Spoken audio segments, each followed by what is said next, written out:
Še en namig.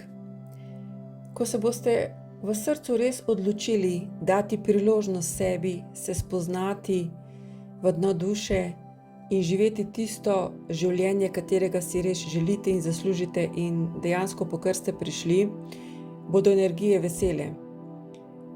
Ko bo vaša namera čista in boste z umom in srcem čisto usklajeni, lahko rečete energijam, da ste pripravljeni.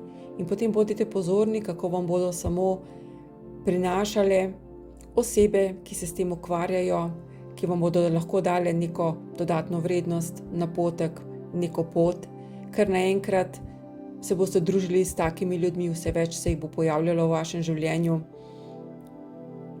Na Facebooku, na socialnih omrežjih boste naleteli na take teme, kar na YouTubeu se bodo pojavljali neki videoposnetki, katerih v preteklosti niste niti opazili, zdaj pa.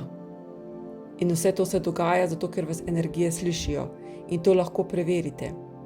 In preverite na ta način, da ko imate srce in um usklajeno in jim rečete in potem ste samo pozorni, kaj vam bodo dali.